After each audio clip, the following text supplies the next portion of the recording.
નમસ્તે વિદ્યાર્થી મિત્રો। તો ગયા લેક્ચરમાં આપણે જોયું હતું ભાષાની વ્યાખ્યા અને ભાષાનું સ્વરૂપ।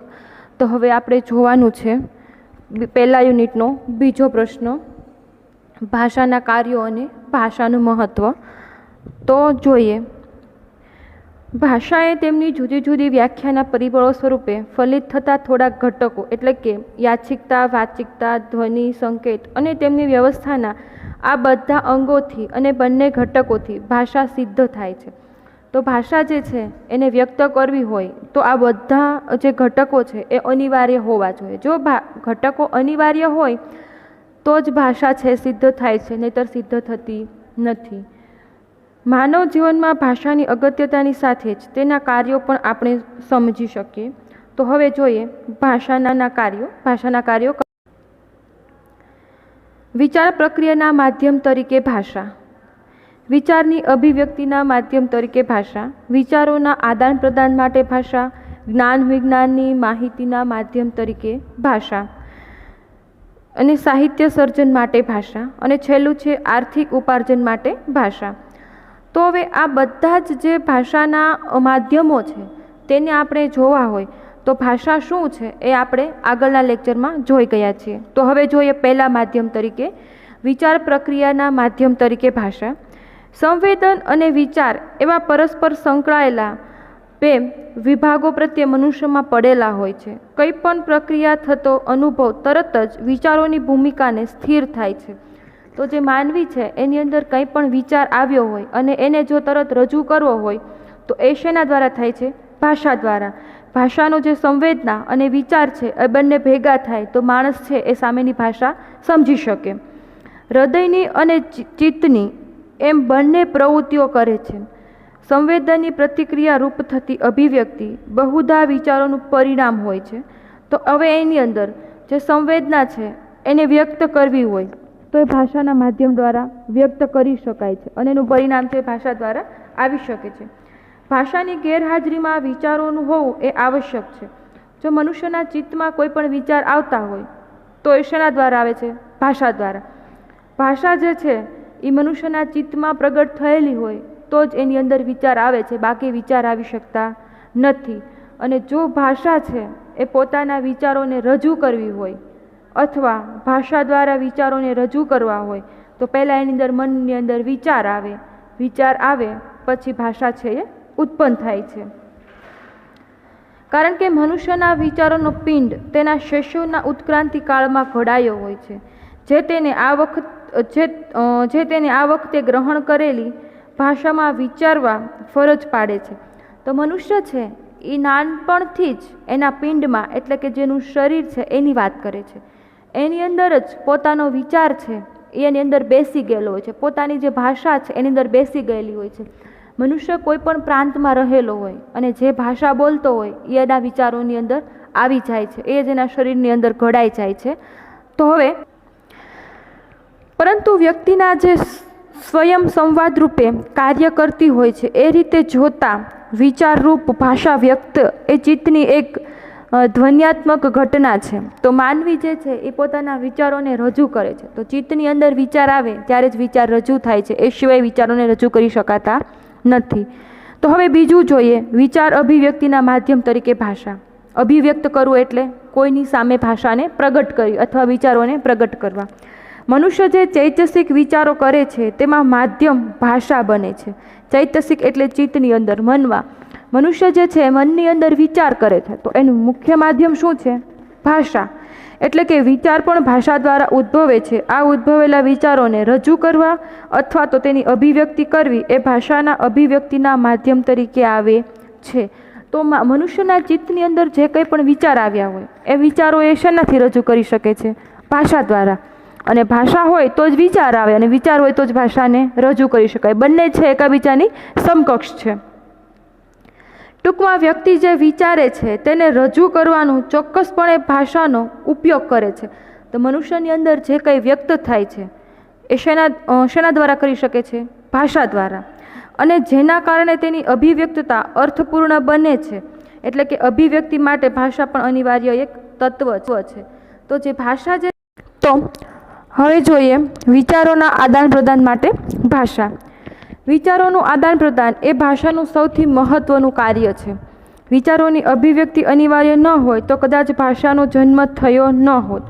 તો આદાન પ્રદાન એટલે એકબીજાને આપવું, લેવડ દેવડ, આપણી સાદી ભાષામાં કહીએ તો વિચાર છે એને જો આદાન પ્રદાન કરવા હોય, અભિવ્યક્તિ કરવી હોય તો મનુષ્ય છે એકબીજાને વિચારોને રજૂ કરવાના હોય છે.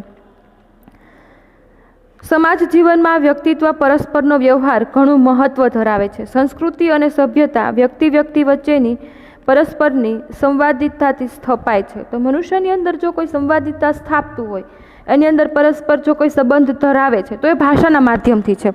સાંસ્કૃતિક સંબંધ, પછી કોઈ એવો મિત્રતાનો સંબંધ, જે કંઈ સંબંધને આપણે સ્થાપીએ છીએ તો એનું કારણ છે ભાષા.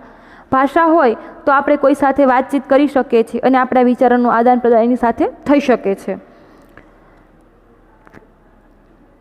વિચારરૂપે ભાષાને બાજુએ રાખીને કહેવું હોય તો કહી શકાય કે અભિવ્યક્તિ થયા સિવાયની ભાષા એકાંકી છે. ભાષાની અભિવ્યક્તિની સાપેક્ષ હોય છે. શ્રોતા ભાષાની સામેનું પરિબળ છે. તો હવે કોઈ પણ વ્યક્તિ છે એને તમારે વિચાર રજૂ કરવો હોય તો એનું માધ્યમ છે સામે બેઠેલી વ્યક્તિ. હવે હું તમને અહીંયાથી બોલું છું અને તમે લોકો સાંભળો છો તો મારું સામેનું પરિબળ કોણ થાય? વિદ્યાર્થી. અથવા એક વિદ્યાર્થી ક્લાસની અંદર બોલે છે અને બીજા વિદ્યાર્થીઓ અને શિક્ષક એને સાંભળે છે તો એનું પરિબળ કયું થાય? સામેનું પરિબળ વિદ્યાર્થી અને એક શિક્ષક. તો આપણે કોઈ પણ સામે બોલીએ છીએ તો એની સામેનું જે પરિબળ આપણને સાંભળનાર હોય એ સામેનું પરિબળ થઈ શકે છે.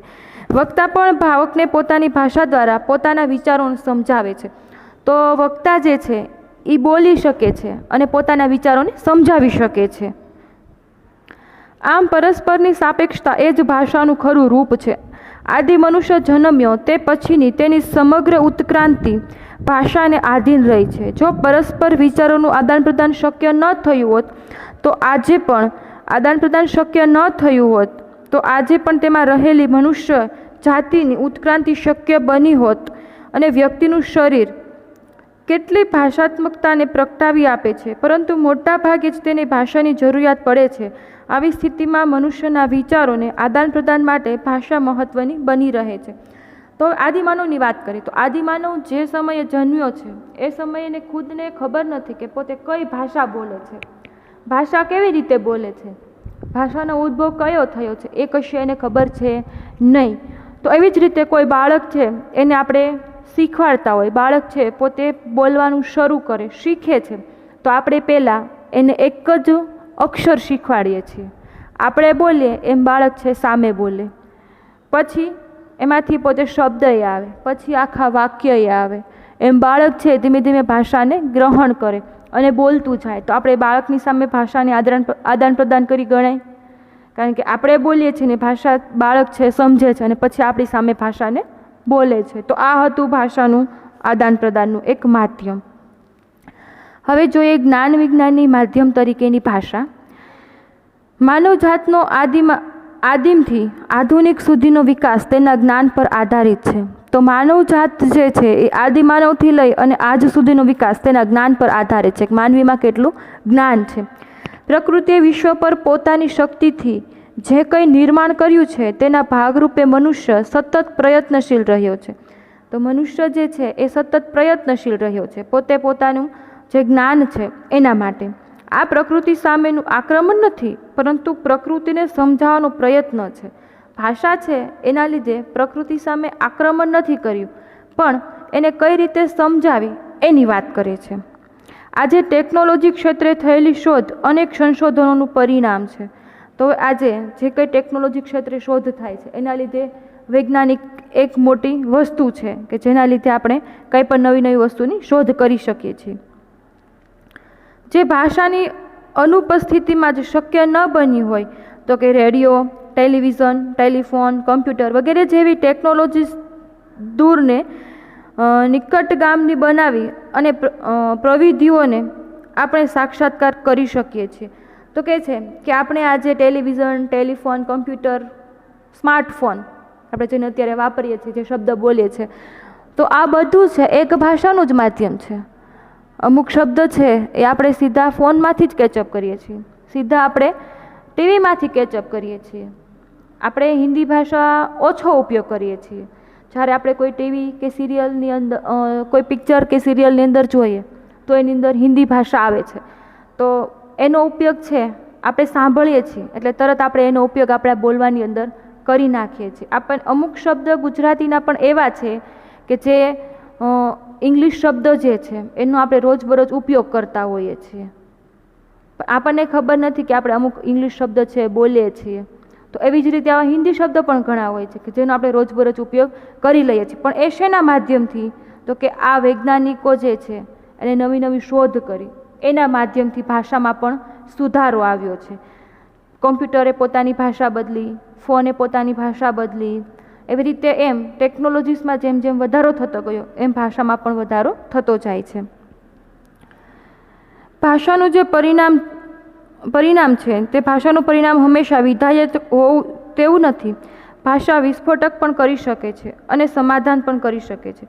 તો ભાષા એવી છે કે કોઈ બે વ્યક્તિ વચ્ચેના ઝઘડાઓનું સમાધાન પણ કરાવી શકે છે.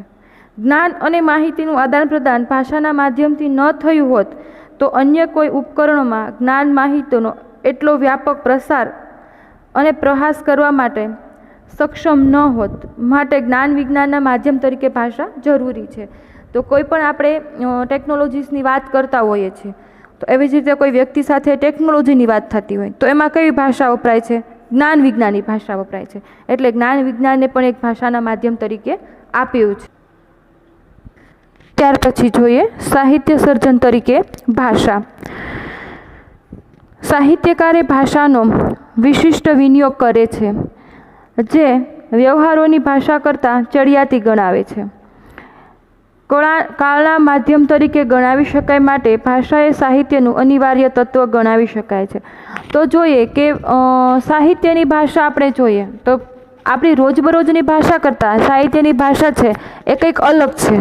આપણે જે બોલતા હોઈએ છીએ એના કરતાં સાહિત્ય વાંચી અને તેની ભાષા જોઈએ તો બધા કરતાં અલગ હોય છે. ભાષાની નોંધપાત્ર કામગીરી સાહિત્યના માધ્યમ તરીકે છે જે સંક્રમણ અને અભિવ્યક્તિની કામગીરી સાથે ગાઢ રીતે સંકળાયેલી હોય છે. ભાષા દ્વારા સર્જન તેના વિચારોને વાચા આપે છે. તો ભાષા દ્વારા જે કંઈ સાહિત્ય સર્જન કર્યું હોય એમાં સર્જક છે એ પોતાને વિચારો જે છે એને કંઈક નવું સ્થાન આપે છે તથા બંનેને જોડનાર સાંકળ ભાષા છે. ટૂંકમાં સાહિત્યમાં અવગમનની જે પ્રક્રિયા થાય છે તે ભાષાના લીધે જ થાય છે. ભાષા વગર સાહિત્ય સર્જન સંભવિત નથી અને તેનાથી પ્રાપ્ત થતી બ્રહ્માનંદ સહોદરની ભાવકથી વંચિત રહી જાય છે. તો જોઈએ કે જે સાહિત્ય જે છે એની અંદરથી બ્રહ્માનંદ એટલે અંદરથી જે કંઈક આનંદ છે, સાહિત્ય વાંચી અને જે ભાષા બોલે છે એનો આનંદ છે એ અનેરો છે એવું કહેવા માગે છે. અને સાહિત્ય સર્જન વગર ભાષા છે એ અધૂરી છે. જો સાહિત્ય સર્જન છે એ ભાષા વગર સંભવિત નથી. જો ભાષા હોત તો જ સાહિત્ય સર્જન થઈ શકે, ભાષા વગર સાહિત્ય સર્જન થઈ શકે નહીં. જેવી આંતરસૂક્ષ્મ બળવાન કલાના ઉપાદાન તરીકે પણ ભાષાનું ખૂબ મહત્ત્વ બની રહે છે. તો હવે કલાના માધ્યમ તરીકે પણ ભાષા થાય છે. તો કે સાહિત્ય સર્જન, જે કોઈ સાહિત્યકારો છે એ પોતાની ભાષા સાહિત્ય લખે છે તો એની અંદર પણ કંઈક આગવું ભાષાનો ઉપયોગ કરે છે. તો એ જોઈએ આર્થિક ઉપાર્જનના હેતુ માટે ભાષાનું માધ્યમ. જીવન નિર્વાહ માટે આર્થિક જરૂરિયાત ખૂબ જ અગત્યની છે. આર્થિક ઉપાર્જન માટે પણ ભાષાએ અગત્યની વાણી અને જ્ઞાનના સાયુજ્યથી આર્થિક ઉપાર્જન શક્ય બને છે.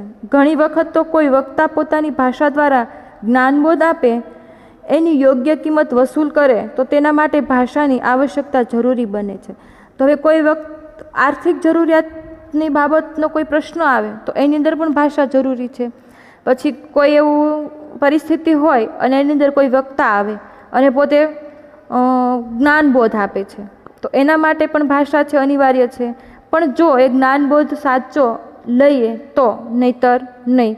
ભાષા દ્વારા શિક્ષક પોતાના વિચારોને વ્યક્ત કરે છે, બોધ આપે છે. જે ભાષા તરીકે તેની પાસે ન હોય એટલે કે બોલવાની શક્તિ ન હોય તો તે શિક્ષક તરીકે કાર્ય કરી શકતો નથી. કોઈ શિક્ષક જે છે એ ભણાવતા હોય અને પોતાને વાત કરવી હોય તો એની પાસે ભાષા છે એ જરૂરિયાત પૂરતી હોવી જોઈએ. જો પોતાની પાસે જરૂરિયાત પૂરતી ભાષા ન હોય તો પોતે શિક્ષક તરીકે કામ કરી શકે નહીં. તેને આર્થિક ઉપાર્જન માટે નવા માધ્યમની આવશ્યકતા જોઈએ. તો કોઈ શિક્ષક છે એના આર્થિક ઉપાર્જન માટે ભાષાની પણ જરૂરિયાત જોઈએ છે, જરૂરિયાત રહે છે. આમ આર્થિક બાબત ઉપાર્જનનો સારો માર્ગ ભાષા બને છે. તો આર્થિક ઉપાર્જન માટે પણ ભાષા છે એ જરૂરી છે. આવી રીતે આમ ભાષા છે એ બધી જગ્યાએ જરૂરી છે. કોઈને વાતની આદાન પ્રદાન કરવી એટલે કે વિચારોની આપ લે કરવી, કોઈ સાથે અભિવ્યક્તિ કરવી, સાહિત્યનું સર્જન કરવું વગેરે બાબતે ભાષા છે ઉપયોગી છે. તો આવી રીતે આમ ભાષાના કાર્યો આપણે પૂરા કર્યા. જોઈએ હવે સમાપન. માનવ સમાજ કે સંસ્કૃતિમાં ભાષા ચાવીરૂપ કે કેન્દ્ર સ્થાને છે. ભાષાના માધ્યમ દ્વારા માનવી પોતાના વિચાર, લાગણી કે ભાવને અભિવ્યક્ત કરે છે.